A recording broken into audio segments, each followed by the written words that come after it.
할렐루야. 오늘 우리 17강 인간의 기원과 본질에 대해서 공부하도록 하겠습니다. 자, 인간 하면 떠오르는 것이 무엇입니까? 교재 121페이지에 있습니다. 인간에 대해서 수많은 사람들이 이야기를 했죠. 인간은 생각하는 갈대다. 인간은 사회적 동물이다.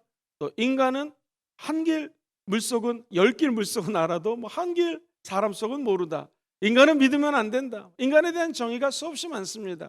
대충 종합해보면 인간은 뭔가 동물과는 틀리다는 것이죠. 그리고 인간은 무언가 하나님으로부터 부여받은 축복과 특권이 있다는 것입니다. 인간의 이 기원에 대해서 좀 말씀을 드리기 원하는데요. 그렇다면 성경에서 이야기하는 우리 인간의 모습은 어떤 모습일까? 성경은 인간이 어떤 모습인가를 설명하기 위해서 하나님과 우리 인간의 관계로부터 우리의 모습을 설명하기 시작합니다. 저와 우리 성도님들은 하나님이 창조하신 피조물입니다. 그리고 인간이 타락하여 창조주 하나님부터 멀어지게 되었습니다. 그러나 이게 왜 은혜인지 예수님을 통하여 인간이 다시 하나님과 가까워지게 되었다는 것이죠. 우리는 그동안 지난 한 달 동안에 무엇을 공부했냐면 신론이라고 그래서요, 하나님에 대해서 공부를 했습니다. 그리고 두 번째 기독론이라고 해서요, 우리 예수 그리스도 성자 예수님에 대해서 공부했습니다. 그리고 성령론이라고 해서 성령 하나님의 이름과 본질과 그리고 성령의 은사와 열매에 대해서 공부를 했습니다. 자, 그렇다면 하나님과 인간 어떤 모습일까요? 말씀드렸던 것처럼 우리 인간은 하나님의 모습으로 창조되었고 그 형상을 따라 만들어졌지만 죄를 짓게 됩니다. 그리고 타락하게 되죠. 하나님과의 관계가 소원하게 되었습니다. 즉 하나님 신론과 인간론은 바로 연결이 됩니다. 뿐만 아니라 그 타락한 인간, 죽을 수밖에 없는 인간을 하나님이 사랑하셔서 독생성자 예수님을 보내주십니다. 그리고 예수를 믿는 자들마다 이제 우리 인간이 하나님의 자녀가 되는, 하나님의 아들과 딸이 되는 은혜를 허락해 주신다는 것이죠. 그렇다면 우리 인간과 우리 기독론, 예수님과는 또 밀접한 관계가 있습니다. 이제 예수 믿고 구원받아 천국 가는 거 믿고 확신하시는 분들은 한번 아멘 해볼까요? 이번 시간과 다음 시간 인간론 하면서 구원론까지 이제 나가게 될 텐데요. 그렇습니다. 구원받고 난 인간이 그 다음에 해야 될 것이 무엇인가? 바로 이 땅에서 승리할 수 있는 힘과 능력이 없습니다. 연약해서 우리는 늘 쓰러지고 넘어지고 자빠지고 죄를 짓는 것이 우리 인간의 모습이라는 것이죠. 그래서 우리 예수님은 성령님을 보내주셨고 이제 우리 인간은 성령님과 함께 생활하며 함께 살 수 있는 은혜를 받게 되었다는 것입니다. 그렇게 따지면 우리 인간론, 인간하고 성령론, 성령님과는 또 밀접한 관계가 있다는 것이죠. 그래서 지금까지 공부했던 요 세 가지 하나님, 예수님, 성령님, 이른바 신론, 기독론, 성령론을 바탕으로 이제 우리 인간론, 구원론, 또 교회는 어떤 것인지, 예수 믿는 사람들은 어떻게 생활해야 되는지, 이단은 어떤 것이고, 제가 중간에 WCC에 대해서 좀 언급을 할 것이고요. 그리고 우리 기독교 말고 다른 종교들까지 확대하면서 공부를 해보도록 하겠습니다. 자, 오늘 그 인간의 모습, 하나님의 관계에서 몇 가지를 알려드리도록 하겠습니다. 먼저 창세기 1장 26절부터 28절을 한번 읽어볼 텐데요. 자, 하나님은 우리 인간을 어떻게 창조하셨는가 같이 한번 읽어보죠. 시작. 하나님이 이르시되 우리의 형상을 따라 우리의 모양대로 우리가 사람을 만들고 그들로 바다의 물고기와 하늘의 새와 가축과 온 땅과 땅에 기는 모든 것을 다스리게 하자 하시고, 하나님이 자기 형상 곧 하나님의 형상대로 사람을 창조하시되 남자와 여자를 창조하시고 하나님이 그들에게 복을 주시며 하나님이 생육하고 번성하여 땅에 충만하라, 땅을 정복하라. 자, 하나님의 형상으로 창조된 인간은요, 아주 쉽게 얘기하면 이렇게 생각할 수가 있습니다. 우리 인간 여러분들에게는 사명이 있어요. 첫 번째 한번 따라해볼까요? 왕으로서의 사명. 시작. 우리 인간은 왕으로서의 사명뿐만 아니라 하나님의 형상을 따라 만들어졌다면 선지자로서의 사명이 있습니다. 세 번째로요, 제사장의 사명이 있습니다. 자, 먼저 26절을 다시 한번 읽어보도록 하겠습니다. 왕의 모습입니다. 같이 한번 읽어볼게요. 시작. 하나님이 이르시되 우리의 형상을 따라 우리의 모양대로 우리가 사람을 만들고 그들로 바다의 물고기와 하늘의 새와 가축과 온 땅과 땅에 기는 모든 것을 어떻게 해요? 다스리게 하자라고 하나님이 말씀하셨습니다. 중요한 포인트는요, 하나님 어떻게 말씀하셨어요? 우리의 형상을 따라. 시작. 하나님 모습이에요. 그리고 우리의 모양대로. 이거는 아주 resemble, 똑같이 닮았다는 것입니다. 딱 그 모양으로 만들었다는 것입니다.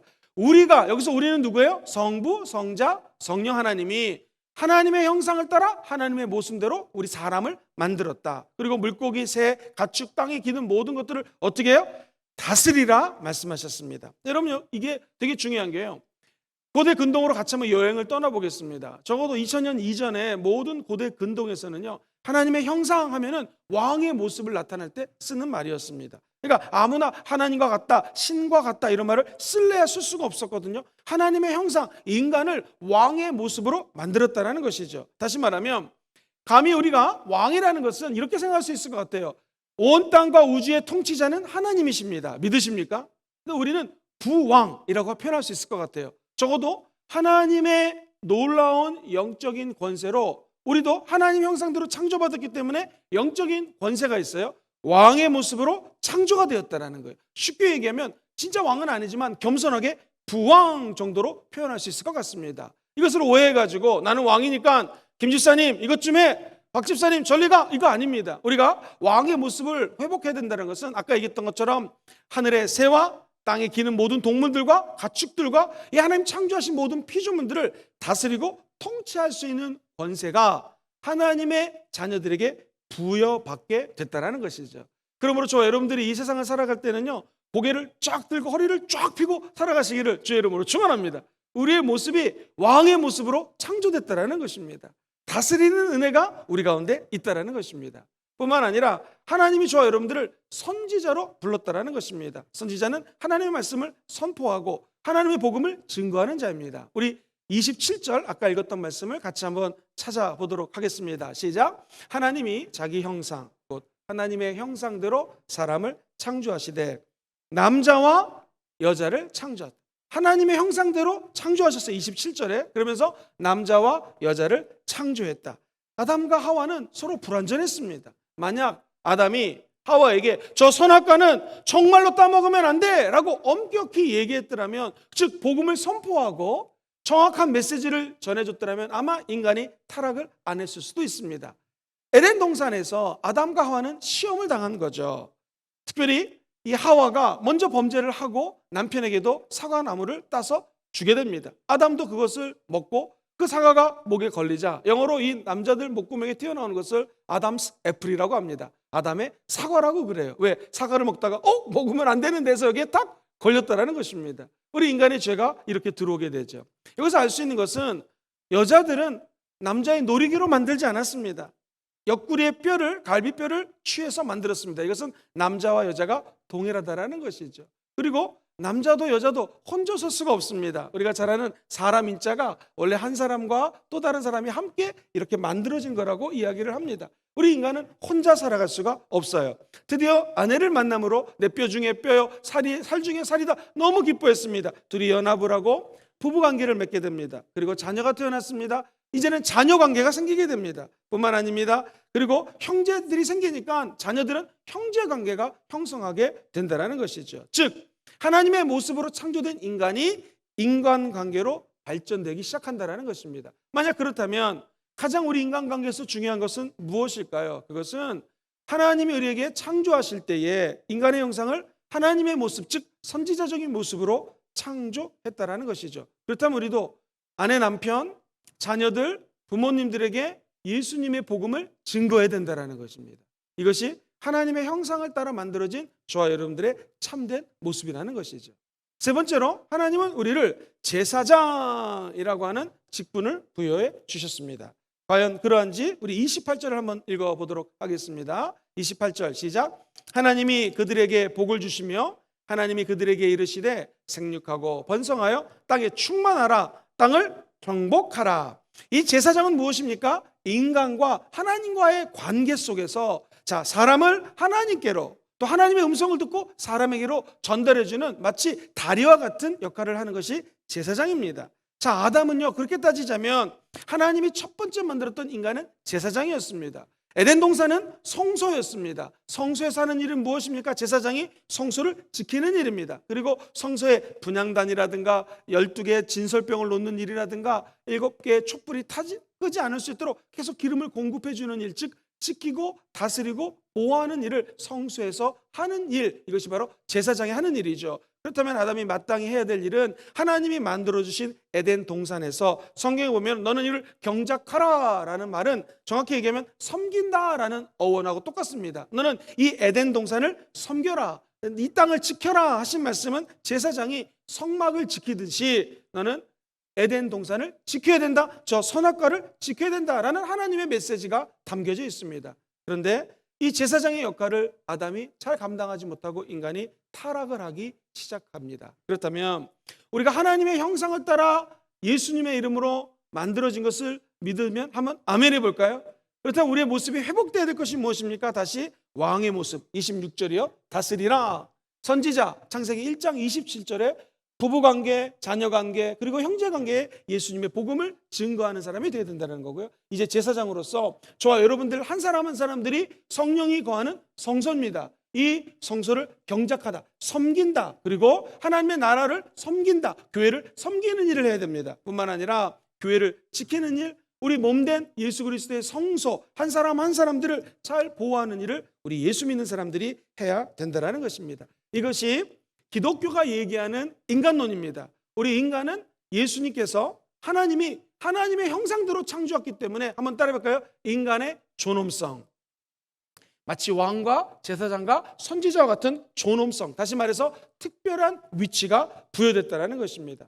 그렇다면 목사님, 우리 인간의 형상의 내용에 대해서 좀 구체적으로 얘기해 주시겠습니까? 우리 인간은요, 이 영이 있습니다. 사람은요, 이 영이 있고요, 그 다음에 영을 둘러싸고 혼의 세계가 있습니다. 이 혼의 세계는 우리가 잘 아는 것처럼 사람의 인격이에요. 그 사람의 지, 정, 의, 이것이 혼의 세계입니다. 근데 이 혼을 둘러싸고 있는 것이 인간의 육체입니다. 그래서 우리 인간은 항상 5가지 육체의 감각을 통해서 사인을 줍니다. 내 혼의 세계에. 그것이 우리가 잘 아는 것처럼 한번 따라해볼까요? 시각, 청각, 미각, 후각, 그리고 우리가 만지는 촉각입니다. 그래서 하나님도 이 5가지를 통하여 역사하세요. 오늘 말씀을 들을 때 청각, 말씀을 듣자 믿음이 생기고 마귀와 싸울 수 있는 능력을 허락받게 될 줄 믿습니다.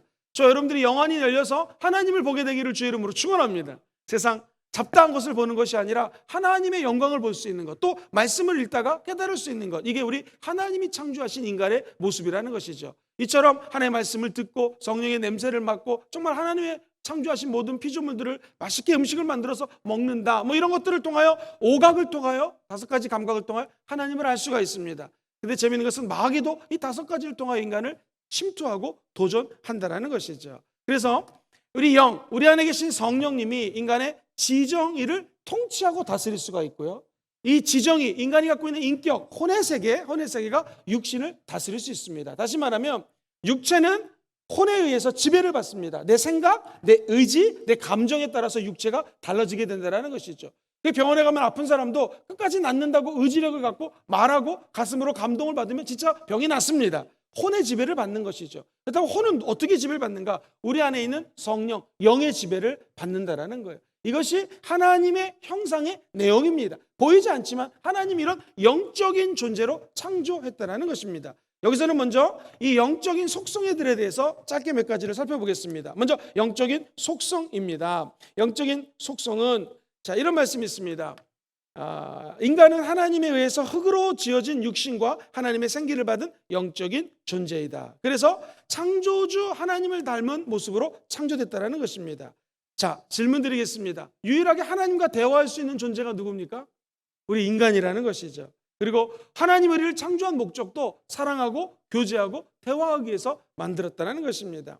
성경에 보면 이런 말씀이 있습니다. 요한일서 4장 10절에 보면 사랑은 여기 있으니, 그 다음에 읽어봅시다. 시작. 우리가 하나님을 사랑한 것이 아니요 하나님이 우리를 사랑하사 우리 죄를 속하기 위하여 화목 제물로 그 아들을 보내셨습니다. 이게 영어 성경에는 재밌는데, 사랑은 여기 있으니 이를 어떻게 표현하냐면요, This is love. 이게 사랑이다. 딱 정의를 해요. 그리고 that 이하에 쭉 설명을 하는데 뭐라고 그러냐면, 저와 인간이 먼저 하나님을 사랑한 것이 아니라 하나님이 먼저 우리를 사랑하셨어요. 그리고 그 사랑을 확증하기 위해서 독생성자 예수님을 이 땅에 보내주시고 화목 제물이 되어서 십자가의 죽음으로 말미암아 이제 하나님의 관계가 회복됐다라는 것이죠. 다시 말해서 영적으로 하나님의 자녀가 되어 하나님과 교통할 수 있는 존재로 확 바뀌었다는 것입니다. 그러므로 오늘 이 성경 공부하고 있는 모든 분들은요, 보통 사람들이 아니라 하나님과 대화할 수 있고 하나님의 사랑을 받을 수 있는 존재로 변화되었다는 것입니다. 그래서 우리는 인간은요, 도덕적인 속성을 갖고 있다고 두 번째로 표현합니다. 도덕적인 속성은 무엇입니까? 시간, 공간, 문화, 민족, 이거 다 초월해가지고 모든 인간이 보편적으로 갖고 있는 가치가 있어요. 예를 들어 볼게요. 저 밀림에 가도 사랑이라고 하는 보편적인 가치가 있습니다. 부모가 자녀를 사랑하는 것, 그리고 평화를 원하고요, 자유를 원하고 평등, 이런 거 추구합니다. 왜 그럴까요? 저와 여러분들이 하나님의 형상을 따라 만들어졌기 때문에 그렇습니다. 다시 말하면 우리 안에는요, 도덕적인 속성이 있다는 것이죠. 그래서 괜히 힘센 사람이 약한 사람을 괴롭히면 가서 말리고 싶어요. 왜? 우리 안에는 양심과 도덕적인 속성이 있기 때문에 그렇다는 것이죠. 뿐만 아니라 한번 따라해 볼까요? 지적인 속성. 하나님이 전지전능하신 분이기 때문에 우리는 전지전능하지 않지만 하나님의 형상을 따라 창조되었으므로 우리에게는 지적인 속성이 있어요. 발명품 책들을 한번 사서 읽어보십시오. 아름다운 시를 쓴 분들의 시를 한번 읽어보십시오. 아름다운 음악을 들어보십시오. 하나님이 우리 인간에게 지적인 능력을 주셔서 이런 창조 활동을 하게 하셨다라는 것이죠. 그리고 뿐만 아니라 우리는 하나님의 형상을 따라 만들어졌기 때문에 다스림의 속성이 있습니다. 다스릴 수 있는 능력이 우리 안에 있다라는 것이죠. 자, 그렇다면 이처럼 하나님의 형상을 따라 만들어진 것이 우리 삶에서 어떤 의미가 있습니까? 라고 물어보신다면 이렇게 좀 말씀을 드리고 싶습니다. 이 하나님과 우리 인간의 관계를 말씀드릴 텐데요. 먼저 왜 하나님이 저와 여러분들을 창조하셨을까요? 첫 번째 한번 따라해 볼까요? 하나님이 영광 받으시려고. 시작. 하나님이 영광 받으시려고. 이사야서 43장 7절을 같이 한번 읽어보겠습니다. 이사야 43장 7절은 시작. 내 이름으로 불려지는 모든 자 곧 내가 내 영광을 위하여 창조한 자를 오게 하라. 그를 내가 만들었느니라. 하나님이 내가 창조한 자를 다 오게 하라. 내가 그를 지었고 만들었다. 즉 하나님이 저와 여러분들을 통하여 영광 받기를 원한다라는 것이죠. 그리고 뿐만 아니라 주님은 이 영광을 나타내시기를 원합니다. 주님께서 영광을 받으시고 인간을 통하여 하나님의 영광을 드러내기 원한다는 거죠. 대표적인 게 마태복음 5장 16절 말씀이에요. 같이 읽어볼까요? 시작. 하면 나오는데 아직 안 나오네요. 하나님은요, 영광을 홀로 받으시고 나 영광 받았다라고 끝나는 것이 아니라 우리 인간을 통하여 지속적으로 하나님의 영광이 찬란하게 드러나기를 원한다라는 것입니다. 이것을 에베소서 기자는 죄와 허물로 죽은 우리들이 다시 예수님의 이름으로 거듭나게 되었고 하나님의 영광을 위하여 쓰임받는 존재가 되었다라고 표현을 합니다. 뿐만 아니라 하나님이 그래 영광 돌렸다, 나는 하나님이야, 안녕, 이것이 아니라 우리와 함께 지속적으로 교제하기 원한다라는 것입니다. 요한일서 1장 3절 혹시 찾으시나요? 요한일서 1장 3절에는요 이런 말씀이 나옵니다. 같이 한번 읽어볼까요? 시작. 역시 안 나오네요. 나옵니다. 시작. 우리가 보고 들은 바를 너희에게도 전함은 너희로 우리와 사귐이 있게 하려 함이니 우리의 사귐은 아버지와 그의 아들 예수 그리스도와 더불어. 한 번 더 읽어보겠습니다. 시작. 우리가 보고 들은 바를 너희에게도 전하는데 그 이유가 뭐예요? 너희로 우리와 사귐이 있게 하는데 우리의 사귐은 아버지와 그의 아들 누구? 예수 그리스도와 사귀면서 그 사귐을 따라해 볼까요? 누리는 것입니다. 시작. 누리는 것입니다. 사귄다고 하는 것은 어떤 것입니까? 사람이 사람을 사귀어도 기쁘지 않습니까? 형제 자매가 교제할 때 너무 기뻐합니다. 그 사귐이 기쁜 것이죠. 우리도 하나님과 사귐이 있다면, 교제한다면 기쁨이 넘쳐날 수 있다는 것이죠. 오늘 이 강의를 듣는 모든 분들이 세상 사람들하고 사귀는 것이 아니라 하나님과 교제함으로 기쁨이 회복되기를 주의 이름으로 축원드립니다. 이처럼 하나님 영광 받으시고요, 우리를 통하여 지속적으로 영광이 나타나기를, 드러나기를 기대하고 계시고 뿐만 아니라 우리가 교제하기를 원한다는 것이죠. 아주 쉽게 얘기하면 자녀를 생각하면 좋습니다. 우리 사랑하는 형제자매들이 나와서 열심히 봉사합니다. 그럼 궁금해요. 도대체 이 딸은, 이 아들은 누가 어머니일까? 나중에 알고 보면 그렇구나. 부모님의 신앙을 자녀들이 물려받는구나. 자녀들을 통하여 하나님의 영광을 나타나게 됩니다. 그리고 자녀가 가장 행복할 때는 우리가 하나님께 나와 아버지, 어머니의 영광을 드러낼 수 있다면 자녀들 행복하죠. 근데 이걸로 끝나는 게 아니죠. 부모와 자녀는 끊임없이 교제합니다. 힘들고 어려울 때 물어볼 수가 있고 멘토가 될 수 있고요. 부모와 아들이 함께 교제하는 것처럼 마치 하나님과 우리 관계도 똑같다라는 것이죠. 바라기는 우리 여기 계신 모든 분들을 통하여 하나님의 영광이 높이 드러나기를 주의 이름으로 축원합니다. 그리고 힘들고 어려울 때마다 우리의 아버지 되신 하나님과 늘 교제하시고 그분 안에서 해답을 찾는 은총이 있기를 예수님 이름으로 기도합니다. 그래서 하나님과의 관계 속에서 우리의 인간의 모습은 너무나 특별한 존재예요. 하나님의 창조된 모습으로 거듭난 존재라는 것입니다. 뿐만 아니라 한번 따라해볼까요? 이웃과의 관계에서의 인간. 시작. 이웃과의 관계에서의 인간. 요한일서 4장 7절로 8절에는 이웃과의 관계를 이렇게 설명해요. 같이 읽어봅니다. 시작. 사랑하는 자들아, 우리가 서로 사랑하자. 사랑은 하나님께 속한 것이니 사랑하는 자마다 어디로부터 왔어요? 하나님으로부터 와서 하나님을 알고. 8절 시작. 사랑하지 아니하는 자는 하나님을 알지 못하나니 이는 하나님은 누구십니까? 사랑 그 자체라는 것입니다. 이처럼 성경은 서로 사랑하자. 그래서 하나님을 사랑하는 자는 이웃을 사랑할 수 있습니다. 이웃을 넘어서서 따라해볼까요? 나그네 사랑. 스쳐 지나가는 나그네 같은 사람들에게까지 사랑을 베풀 수 있다는 것이죠. 심지어 원수까지 사랑하라고 성경은 이야기합니다. 주님의 선하심과 인자하심이 평생 여러분을 따르시고요, 그 사랑 때문에 우리 주변에 있는 이웃, 나아가 나그네까지 사랑하시고요, 우리를 괴롭게 하는 원수까지 사랑하는 은혜가 하나님의 형상을 따라 만들어진 저와 여러분의 인생에 펼쳐지게 되기를 주의 이름으로 축원드립니다. 조영기 목사님께서 몇 번 설교하실 때 한 3번 정도 이 간증을 하셨어요. 이 연세대학교 앞에서 외국인 큰 사람이 와가지고 택시를 타고 오래전에 내렸는데요, 이 연세대 옆에 세브란스 병원 있지 않습니까? 아마 병원에 왔나 봅니다. 그런데 택시 기사하고 싸움이 일어난 거예요. 코가 큰 서양 사람은 이거 바가지 요금이라고 싸우고 택시가 아니라고 싸우는 거예요. 그때 돈으로 약 3,500원 정도 택시비가 나왔답니다. 그래서 지나가던 의사 선생님이 이게 싸우는 게 보기 안 좋으니까 왜 싸우세요? 여차저차 택시비가 얼마입니까? 3,500원입니다. 그랬더니 이분이 지갑을 열고 그 의사 선생님이 3,500원을 드렸습니다. 그리고 안녕히 가십시오. 그랬더니 이 서양 아저씨가 눈물을 글썽거리면서 명함을 하나 달라고 하더랍니다. 그래서 명함을 하나 줬습니다. 그리고 의사 선생님은 까맣게 잊고 있었습니다. 나중에 어떤 일이 벌어졌는가? 이 서양 사회에는요, 사람이 죽을 때 자기가 이 유언을 남깁니다. 그때는 변호사들이 와가지고 받아 적어요. 어떻게 하겠다. 근데 뭐라고 유언을 했냐면, 내가 이 수많은 땅, 엄청난 부자였는데 농장이 무지무지 컸는데 이 수없이 넓은 땅, 농장을 한국 갔었을 때에 택시 탔을 때 나를 힘들게 어려운 상황 속에 처했는데 날 도와준 이 의사에게 탁 명함을 주면서 이 의사에게 전액 다 주기를 원한다. 할렐루야! 그리고 죽었다라는 것입니다. 오늘 여러분 집에 가시면서 택시 정류장에서 싸움이 일어나면 무조건 택시비를 내주셔야 됩니다. 지나가는 나그네가 힘들면 그 나그네를 도와주라는 것이죠. 이게 이웃 사랑이라는 것입니다. 그리고 나아가 이렇게 관계를 맺지 않는 이웃, 즉 나그네까지 사랑할 수 있다면 한 걸음 더 나아가 이미 관계를 맺었지만 우리를 힘들게 하는 사람이 있어요. 어렵게 하는 사람이 있어요. 그분을 그냥 아예 축복해 주십시오. 그러면 성경에서 이야기하는 것처럼 원수의 목전에서 상을 베풀어 주십니다. 한번 자기 앞에 가장 미운 사람이 있다고 생각해 보십시오. 내 눈앞에 지금 제일 짜증나는 사람이 있습니다. 어떤 사람은 자기 와이프 얼굴을 그리는데 이건 안 좋습니다.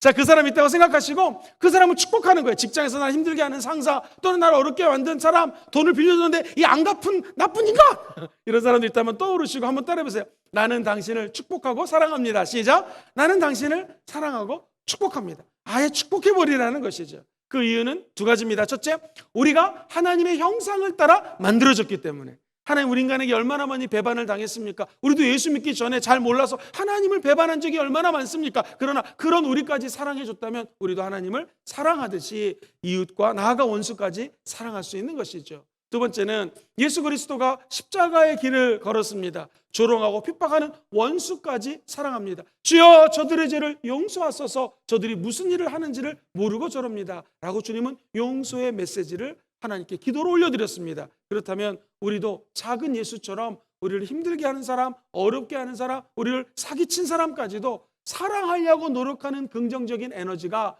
성령님 안에서 발생되게 될 줄 믿습니다. 이게 세상 사람하고 틀린 하나님의 형상을 따라 만들어진 저와 여러분들에게 부어주시는 하나님의 은혜인 줄 믿습니다. 그래서 우리 예수 믿는 사람들은 세상과 관계에서 이렇게 생각할 수가 있습니다. 하나님의 사랑으로 세상을 회복시키는 사람. 시작. 하나님의 사랑으로 세상을 회복시켜주는 사람, 이것이 바로 예수 믿는 사람이라는 것이죠. 사랑하는 성도님들의 얼굴만 봐도 믿지 않는 사람들이 회복되는 기적이 일어나기를 주의 이름으로 축원드립니다. 이제 큰 두 번째로 넘어갑니다. 우리 인간은 본질이 있습니다. 인간의 본질, 즉 인간은 어떻게 구성이 되어 있을까요? 이 인간의 구성에 대한 것은요, 어려운 말로 이분법과 삼분법이 있습니다. 이분법 하니까 누가 하나님이 우리를 2분 만에 만들었습니까? 근데 아니고요, 두 가지로 나눠져 있다는 것이 이분법이고요, 삼분법은 우리 인간의 구성 요소가 세 가지로 나눠졌다는 것입니다. 예를 들면 이분법 같은 경우에는요, 영혼과 육체로 나눠졌다는 것입니다. 예를 들면 내 영혼이 잘된 같이, 그렇죠? 영과 혼이 잘된 같이 범사가 잘되고 강건하노라. 그리고 육체가 강건하노라. 이런 말씀들은 영혼, 육 두 가지로 나눠진 것을 의미합니다. 삼분법은 어떨까요? 아까 말씀드렸던 것처럼 한번 따라해 볼까요? 영, 혼, 육, 요 세 가지로 나눠진 것을 삼분법이라고 얘기합니다. 목사님, 이 뭔 차이입니까? 물론 영혼 이쪽은 비물질적인 세계예요. 보이지 않죠. 육체는 당연히 보이는 세계입니다. 이 성경은 먼저 창세기 2장 7절을 읽고 제가 한번 설명드리겠습니다. 창세기 2장 7절 시작. 야훼 하나님이 땅의 흙으로 사람을 지으시고 생기를 그 코에 불어넣으시니 사람이 생명이 된지라. 하나님이 땅의 흙으로 사람을 만들고 하고 바람을 부어놓으니까 생명이 되었습니다. 여기서 생기, 영을 불어넣었다는 것이 하나님의 숨입니다. 즉 살아 움직이게 되는 능력을 부여했다는 것이고요. 따라볼까요? 생명이 되었다는 것은 네세피시 하야라고 하는 단어를 쓰는데 이게 인간만이 가지는 영혼이 되었다는 거예요. 동물에 이게 없습니다. 뿐만 아니라 생기가 들어가는 순간입니다. 영혼이 생겨나는 것이죠. 그리고 흙으로 사람의 모습을 빚었다고 그랬죠. 이것은 육체가 생기의 능력을 받자 변화되었다는 것입니다. 그렇다면 우리가 이분법, 삼분법을 떠나서 하나님이 우리에게 생기를 부어놓으면 우리는 살아있는 생명, 살아있는 하나님의 사람으로 거듭나게 될 줄 믿습니다. 자, 그렇다면 이 영이라고 하는 것은요, 이성적이고 도덕적인 삶의 원리를 나타냅니다. 히브리 말로 루아흐라고 하고요, 헬라어로는요 푸뉴마라고 하는 단어를 쓰는데 이게 뭐냐면 인간이 하나님의 영으로 충만하면은요 신기하게 도덕적인 삶을 살아갈 수 있는 영적인 에너지가 성령으로부터 공급받는다라는 것이죠. 혼은요 무엇이냐면 자연적 동물적 삶의 원리입니다. 푸시케라고 하는 헬라어를 쓰는데 쉽게 얘기해가지고 우리 인간의 혼의 세계는요, 자 지적인 것, 감정을 받는 것, 의지적인 것 세 가지로 존재를 합니다. 예를 들어 보겠습니다. 하나님을 사랑하시는 분은 한번 두 손을 높이 들어주십시오. 하나님 사랑하십니까? 짠! 다 들으셨죠? 왜 들었습니까? 목사님이 얘기하는 순간에 지적으로 반응을 하는 거죠. 알아듣습니다. 그리고 감정적으로 목사님 왜 손을 들라고 하지? 이렇게 느꼈을 것입니다. 그리고 손을 드십시오 했을 때 육체가 의지적으로 두 손을 든 것이죠. 예배 때 나와서 우리가 하나님 앞에 나아가는 길이 세 가지입니다. 먼저 하나님에 대한 알미 있어야 돼요. 자, 두 손 높이 들고 하나님을 예배합니다 했을 때에 왜 내가 두 손을 듭니까? 그것은 내가 하나님을 전심으로 사랑한다는 거예요. 마음을 다하고 뜻을 다하고 목숨을 다하고 생명을 다하여 하나님을 사랑합니다. 여러분 자살할 때 여기를 긋지 않습니까? 왜 그럴까요? 이게 그어지면 죽습니다. 즉 내가 하나님 앞에 두 손을 높이 드는 것은 내 생명이 하나님 앞에 죽어도 좋습니다. 즉 내 온 마음과 온 열정을 다하여 주님을 사랑하기에 내가 오늘 예배 초소에 나와 두 손을 높이 들고 주님을 찬양하나이다. 감정적으로 기쁜 일이 있던 없던 않던, 감정적으로 아프건 안 아프건 슬픈 일이 있건 자식이 말을 안 듣건 부모님이 나를 힘들게 한 전혀 상관이 없어요. 내가 이 모든 것들을 떠나서 내가 지식적으로 하나님을 알기에 두 손을 높이 들고 예배 초소에 나와서 하나님 앞에 예배 드리는 것이죠. 그런데 많은 사람들이 지적으로 주님께 이렇게 경배하지만 여러분 그냥 내가 아니까 경배합니다 이런 사람하고 가슴속에 하나님이 살아계셔서 역동적으로 역사하시고 성령이 은혜 주시고 날 변화시키시고 내가 지금 비록 아프지만 이렇게 나와 예배 드릴 수 있는 것 하나님께 감사합니다라는 감정의 거룩한 요동침이 있어야 되는 것이죠. 이게 감정적인 터치죠. 나아가 의지적으로 하나님 정말 내 삶을 하나님께 바칩니다, 드립니다, 산제물로 드립니다라는 의지적인 결단, decision이라고 하죠. 이 결단이 있을 때 하나님은 그의 예배를 거룩한 산제물로 받으시고 영적 예배로 받아주신다는 것입니다. 그래서 우리 혼의 세계는요 하나님 앞에 나아갈 때 정말 중요한 부분이 됩니다. 그리고 이 혼의 세계를 넘어서 육체가 여기 이렇게 있죠. 육체. 이 육체는 이 육체는요, 얼마나 죄짓기가 쉬운지, 영을 따르는 자는 영의 생각을, 육을 따르는 자는 육의 생각을 하나니 성령을 따르는 자는 성령의 생각을 하는 사람은 생명과 평안이요. 육을 따라가면은요, 죽음이라고 성경은 얘기합니다. 사망이라고 얘기합니다. 그래서 육을 따라가는 자들은 사망의 길로 인도받지만 영과 하나님의 능력을 따라가는 자들은요, 내 안에 의지적으로 혼의 역사함으로 말미암아 육체를 이길 수 있는 힘이 영혼에서 공급받게 된다는 것이죠. 사랑하는 성도님들, 우리가 예배를 왜 드립니까? 그리고 이 성경 공부 왜 합니까? 한번 따라볼까요? 알미, 삶으로 이 하나님의 말씀을 지적으로 알아서요, 이 알미 내 삶의 감정적인 요소까지 나아가게 하고요, 나아가서 의지적으로 삶에 하나님의 말씀을 실천할 수 있는 이 혼적인 세계가 되는 게 중요합니다. 그래서 순복음에서는 영혼육 3분법을 지지합니다. 그러나 2분법하고도 그렇게 멀지 않는 것이, 사랑하는 자여 내 영혼이 잘된 같이, 늘 우리가 들었던 말이 영혼으로 묶여 있기 때문에, 단수로 되어 있기 때문에 2분법도 크게 지지하지 않는 것은 아닙니다. 중요한 건 2분법, 3분법이 중요한 것이 아니라 영혼의 구성 요소가, 우리 인간의 구성 요소가, 한번 따라볼까요? 영혼이 있고 육이 있다는 것이죠. 그래서 영과 혼을 나누느냐 합치냐에 따라서 2분법, 3분법이라고 표현을 합니다. 여기에 따른 신학적인 다양한 의견들이 있고요, 또 찬반이 있습니다. 근데 하나 얘기하고 싶은 것은요, 이 영은요, 스피릿이라고 합니다. 스피릿, 즉 성령님이 영이시요, 우리도 우리 안에 계신 성령님이 있기 때문에 이 영적인 존재를 스피릿, 즉 성령 또는 영이라고 표현하는 것이죠. 다시 말해서 저와 여러분들, 이 예수 믿는 사람들 안에는 성령이 계셔요. 그래서 고린도전서 3장 6절 이하는 16절 이하는 이렇게 얘기하죠. 성령이 너 안에 거하는 성전이 된 것을 너희가 알지 못하느냐. 우리 안에 계신 성령 때문에 저와 여러분들은 성전이 되었다는 것이요. 뿐만 아니라 이 영의 세계를 그 다음에 혼의 세계랑 접촉이 되는데, 이 혼을요, 소울이라고 합니다. 그래서 대부분 인간을 번역할 때 성경은요, soul이라고 번역을 많이 합니다. 뿐만 아니라 person이라는 단어도 번역을 많이 합니다. 이 육체는 body라고 이야기를 하죠. 이것이 영, 혼, 육. 그런데 이 soul, 혼의 세계는요, 지, 정, 의 세 가지가 있다라는 거예요. 지는요, 우리가 아는 것처럼 mind입니다. mind. 내 마인드, 생각이라는 뜻입니다. 지적인 거. 그리고 이 가슴은요, heart라고 하는 단어를 써요. 우리 심장 있죠, heart. 그리고 의지는요, will입니다. will. 내가 이렇게 하겠습니다라는 의지력, 결단력을 말하는 것입니다. 아까 제가 서양에서는 사람이 죽을 때 변호사가 오셔서 자기 유언을 남기는데 그것도 will이라고 그래요. will. 자기 의지죠. 내가 이 재산을 첫째 아들에게, 이건 둘째 아들에게 주겠다라고 하는 것을 이렇게 표현합니다. 어렵지 않죠? 자, 공부해 보겠습니다. 2분법은 어떻게 돼요? 영혼, 육. 3분법은 어떻게 돼요? 영과 혼과 육이 나눠져 있는 것을 3분법이라고 합니다. 자, 그렇다면 이 3분법의 위치에서 다시 한번 설명을 해드리도록 하겠습니다. 고린도전서 2장 11절 말씀 같이 볼게요. 시작. 사람의 일을 사람의 속에 있는 영 외에 누가 알려?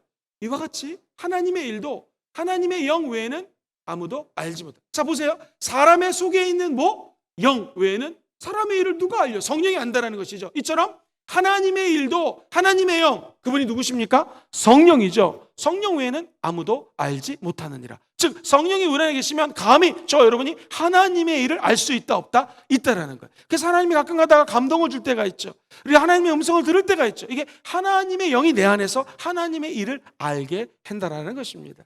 그 은혜의 원총이 우리 사랑하는 성도님들과 함께 늘 하시기를 주의 이름으로 축원드립니다. 뿐만 아니라 이 혼은요, 인간의 인격이 자리 잡고 있습니다. 아까 얘기했던 지정의, 이것은 그 사람의 인격입니다. 그래서 이 인격을, 혼의 세계를요, 지정의라고 하는 이 혼의 세계를 한번 따라해 보실까요? 인격 또는 자아의식이라고 얘기합니다. 나의 자아의식이 지정의, 혼의 세계에서 결정이 된다는 것이죠. 혼의 사람은 인격 그 자체이기 때문에 그렇습니다. 그래서 예수 믿지 않는데 저분은 참 인격이 좋다. 그것은 그분의 혼의 세계가 탁월하다는 것, 성품이 그렇게 좋다라는 것을 의미합니다. 그리고 육체는요, 아까 말씀드렸던 것처럼 5가지 감각을 통해서 사인을 받습니다. 시각, 후각, 청각 이런 것들을 통해서 하나님도 역사하시고 마귀도 이것을 통해서 역사할 수 있다. 기억하시기를 주의 이름으로 소망합니다. 이처럼 따라해 볼까요? 영이 혼을 지배합니다. 우리 안에 계신 성령님이 이 지정의, 알고 감동받고 결단한 걸 지배해요. 우리 크리스찬들은요, 성령님을 따라 살아가는 이유가 그겁니다. 영이 혼을 지배하기 때문에. 또 한번 따라해볼까요? 혼이 육을 지배합니다. 시작. 혼이 육을 지배합니다. 내 혼적인 세계, 영적인 세계에서 은혜를 받은 혼, 지정의의 세계가 내 육체를 리드할 수 있다는 것이죠. 마찬가지로 육체는 혼에 예속되지만 육체에 강력한 에너지가 있기 때문에 항상 영혼에 초점 맞출 수 있도록 우리가 인간이 스스로를 잘 관리를 해야 됩니다. 자, 인간의 기능이 몇 가지 성경에 재밌는 게 있는데 시간 관계상 두 가지 말씀드리겠습니다. 첫 번째 한번 따라볼까요? 그릇의 기능. 이 그릇의 기능이 예를 들면 디모데후서 2장 20절 21절에 이렇게 얘기를 해요. 같이 읽어보겠습니다. 시작. 큰 집에는 금그릇과 은그릇뿐 아니라 나무그릇과 질그릇이 귀하게 쓰는 것도 있고 천하게 쓰는 것도 있나니 그러므로 누구든지 이런 것에서 자기를 깨끗하게 하면 귀히 쓰는 그릇이 되어 거룩하고 주인의 쓰임에 합당하여 모든 선한 일에 준비함이 되리라. 자, 그릇은 뭐라고요? 금그릇, 은그릇, 기타 여러 가지 그릇이 있는데 한번 따라해 볼까요? 그릇을 깨끗이 하면 쓰임 받습니다. 그렇죠. 아무리 금그릇이라도 그 안에 더러운 거 있으면 주인이 안 씁니다. 그런데 아무리 흙으로 만든 그릇이라도 깨끗하고 주인이 사랑하면 그 흙그릇을 주인이 마음껏 사용한다는 것이죠. 그렇다면 우리 인간도 사실 알고 보면 얼마나 연약합니까? 이 연약한 육체가 지나가는 자동차랑 꽝 부딪혀도 그냥 죽을 수밖에 없을 정도로 연약합니다. 자동차, 인간이 만들었지만 그런 자동차에 치여도 사망하는 것이죠. 이렇게 연약하고 깨어지긴 질그릇 같은 것이 인간이라는 것이죠. 중요한 것은 우리가 질그릇이건 금그릇이건 상관없습니다. 우리를 깨끗이 비우고 우리 안에 누가 들어오시면, 예수님이 들어오시면 우리는 하나님의 은혜의 세계로 들어갈 수 있다는 것이죠. 그래서 우리 인간을 그릇에 비유합니다. 여러분, 금그릇, 은그릇, 질그릇, 이거보다 중요한 것이 우리를 깨끗게 하는 그릇 되기를 주의 이름으로 축복합니다. 회개로 깨끗해지시오. 예수님의 보혈로 깨끗해지게 되죠. 나아가 예수님을 항상 우리 질그릇 안에 모시는 여러분 되시기를 다시 한번 주의 이름으로 축원드립니다. 그리고 우리 인간은요, 성전의 기능이 있습니다. 아까 말씀드렸던 것처럼 고린도전서 3장 16절에는요 너도 알지 않느냐, 이런 식으로 시작해요. 너희는 너희가 하나님의 성전인 것과 하나님의 성령이 너 안에 계신 것을 알지 못하느냐 라고 질문하듯이 이야기합니다. 저와 여러분들 안에는 성령님이 계십니다. 그래서 우리는 우리 몸을 성전 삼고 살아 있다는 것이죠. 자, 그렇다면 첫 번째 사람 아담과 에덴 동산에 대해서 잠시 말씀을 드립니다. 타락하기 전에 우리 인간의 모습은 어땠을까요? 아까 제가 지정의 세 가지를 말씀을 드렸는데요. 아담, 어떤 생각을 갖고 있었을까요? 이 에덴 동산은 완벽합니다. 모든 것들이 하나님과의 교제 가운데 만들어졌습니다. 그것을 우리 아담은 잘 알고 있었습니다. 그러므로 에덴 동산은 지적으로 봤을 때 하나님이 거하는 성소요, 천국과 같은 것을 샘플로 얘기한다는 것입니다. 그의 감정은 어땠을까요? 늘 힘들 때마다 하나님이 찾아오시고 하나님과 교제하고 하나님과 얘기하고 하나님과 사랑을 나눴습니다. 그렇기 때문에 그의 감정은 안정적이었습니다. 자, 그 사람의 의지는 어땠을까요? 자, 내가 하나님을 따르기 때문에 타락하기 전에 아담과 하와의 모습은요, 이 하나님이 창조한 전 세계를 내가 누리자라고 하면서 의지적으로 악을 무찌를 수 있는 힘이 이미 이 아담에게는 있었습니다. 아담의 지정의 안정적이었습니다. 혼의 세계가 안정적이었기 때문에 육신을 따르지 않을 수 있는 힘이 있었다는 것이죠. 자, 그런데 이 아담의 상태를요, 사랑하는 성도님들, 박스를 한번 보여드릴 텐데요. 126쪽에 보면 그 상자 안에, 박스 안에 이런 글이 적혀져 있어요. 타락하기 이전의 아담의 상태인데 참 정리를 잘했습니다. 첫 번째, 죄가 없었습니다. 무죄. 같이 한번 읽어볼까요? 시작. 죽음이 없는 상태에 있었다. 밑에 육체적인 질병과 고통이 없었다. 하나님 앞에서 벌거벗은 몸으로 있었지만 수치심을 알았다 몰랐다? 몰랐어요. 그러니까 얼마나 하나님 앞에서 떳떳한 상황이었습니까? 그리고 그 삶의 지배권, 의지력이 하나님께 있었다는 거예요. 한번 읽어봅시다. 지배력. 시작.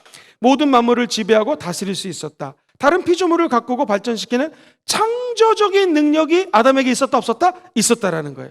뿐만 아니라 이 세 번째가 제일 주목됩니다. 영혼 육의 조화로 하나님께 영광을 돌렸다. 우리 인간이 해야 될 일이죠. 그 밑에 보시면 정욕의 지배를 받지 않아서 땀을 흘리지 않아도 하나님이 마련한 모든 식물들을 먹을 수 있었다. 할렐루야! 진짜 놀고 먹는 거예요. 얼마나 행복했겠습니까? 그 마지막 절 한번 보겠습니다. 시작. 하나님이 선물로 주신 하와와 함께 하나가 되었다. 이렇게 타락하기 전에 아담과 하와는 지정이 완벽했습니다. 자아관도 완벽했습니다. 그러나 그런 아담과 하와가 타락합니다. 자, 첫 아담이 주는 교훈은 다음과 같습니다. 첫째, 아담은 사탄의 시험에 빠져서 타락한 죄인이 됩니다. 하나님과 분리가 됩니다. 그리고 결국 흙에서 왔기 때문에 다시 흙으로 돌아갈 수가 없게 된다는 것이죠. 그런데 두 번째 아담이 오셨습니다. 이 에덴 동산이 첫 번째 아담 때문에 무너지게 되죠. 타락하게 되었습니다. 두 번째 아담, 예수 그리스도를 두 번째 아담이라고 하죠. 예수님이 이 땅에 오신 목적은 무엇입니까? 저와 여러분들이 다시 하나님과의 지식이 회복되기 위해서 오셨다는 것이죠. 뿐만 아니라 우리 예수님이 다시 오신 것은 우리의 감정이 다시 한번 하나님을 사랑할 수 있도록, 뜨거운 열정, 패션이 생길 수 있도록 우리 예수님이 십자가에서 그 고난을 당하고 순환을 당하고, 패션이라고 그랬죠. 순환을 당하고 우리에게 그 순환을 받은 자들에게 하나님의 열정, 감동을 제공해 줬다라는 것입니다. 뿐만 아니라 이제 예수 믿는 자들은 예수 그리스도 안에 있으면 새로운 피조물이 되었습니다. 이전 것은 지나가고 새로운 삶을 살아갈 수가 있습니다. 할렐루야. 타락 전 아담의 모습으로 다시 회복될 수 있습니다. 누구 안에 있으면요? 예수 안에 있으면. 그래서 누구든지 예수 그리스도 안에 있으면 새로운 피조물입니다 라는 것이 영어에는요 New Creation이라고 적혀져 있습니다. 이 크리에이션이라는 것은 우리가 잘 아는 것처럼 창조물이거든요. 새로운 창조물이 된다는 거예요. 즉 새로운 의지력 가지고 하나님 앞에 나아갈 수 있다는 것이죠. 그리고 이제는 죄와 싸워 피 흘리기까지 싸워 승리할 수 있는 힘이 우리 안에 없지만 예수님 안에 있다는 것이죠. 다시 말하면 성령님이 우리 안에서 그 능력을 공급해 준다는 것입니다. 우리 인간은 아담과 하와가 대표적으로 지정이, 우리 혼의 세계가 타락했지만 우리 주님은 지정의를 회복시켜 줬다는 것이죠. 그러면 예수님이 두 번째 아담으로 오셔서 다시 한번 에덴 동산의 감격과 기쁨을 회복시켜 준다는 거예요. 재창조시켜 준다는 거예요.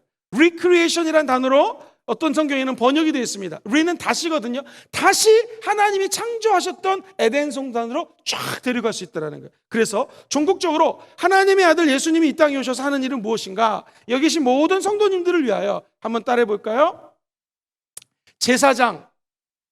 제사장의 직분을 다시 한번 회복시켜 주십니다. 그리고 선지자, 물론 구약에 나오는 선지자 같지는 않지만 우리를 통하여 사람들에게 복음을, 메시지를 전할 수 있도록 왕 같은 제사장이요 선지자의 사명을 다시 회복시켜 준다는 거죠. 뿐만 아니라 한번 다 같이 따라해 볼까요? 왕으로서의 권능을 회복시킵니다. 그러므로 이제 우리는 귀신을 두려워할 필요가 없습니다. 피조물을 두려워할 필요가 없습니다. 하나님의 사랑에서 끊을 것이 아무것도 없습니다. 핍박이나 공고나 환난이나 지근이나 어떤 모든 것도 하나님의 있는 사랑에서 끊을 수 있다 없다? 없습니다. 왜? 예수님이 죽으실 뿐만 아니라 부활하셨고 저와 여러분들 위해서 하나님 보좌편에서 기도해 주시기 때문입니다.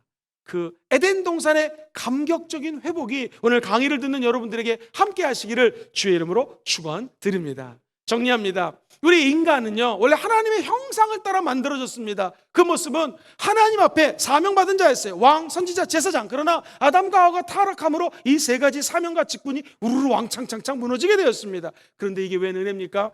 예수님이 두 번째 아담으로 오셔서 우리 인간의 본연의 모습을 회복시켜 줬습니다. 더 중요한 건 하나님이신 그분이 친히 인간이 되어서 이 땅에 오셔서 우리 인간의 세계를 아시고 우리의 감정과 눈물과 아픔과 슬픔과 우리의 생각과 우리의 모든 일거수일투족을 아신다라는 것이죠. 그러므로 진정한 저와 여러분들의 친구요 우리의 진정한 구세주는 예수님이십니다. 그분이 우리를 완전히 다시 에덴 동산의 기쁨을 가질 수 있는 피조물로 회복시켜 주셨습니다. 이것이 우리가 얘기하는 진정한 부흥입니다. 부흥은 무엇인가? 회복되는 것입니다. 다시 한번 내 양심이 회복되는 것입니다. 죄가 싫어지는 것입니다. 성령 충만 받고자 하는 마음의 감동이 회복되는 것이죠. 뿐만 아니라 단순히 방언을 받고 단순히 이 땅에서 예배 한번 잘 드렸다고 회복되는 것이 아니라 세상에 나아가서 예수님의 향기를 흩날리는 것이죠. 그래서 성령 충만하여 하나님과 사람에게 칭찬받는 사람이 되는 것입니다. 우리 순복음 금정교회가 단순히 사람들이 막 1,000명, 2,000명, 3,000명 모여드는 이런 대형교회가 아니라 진정한 회복이 우리 재직들에게서 또 우리 리더들에게서 원리더, 홈리더, 우리 청년 리더들 그리고 하나님을 섬기는 귀한 리더들에게 회복될지어다. 이게 힘으로 안 됩니다. 능으로 안 됩니다. 하나님의 영이 우리 안에 임하면 가능할 것입니다. 우리 순복음 금정교회 진정한 부흥이 일어나기를 다시 한번 온 가슴을 다하여 여러분과 함께 기적이 일어나기를 외치며 부르짖어 기도할 때 반드시 하나님은 응답하여 주실 것입니다.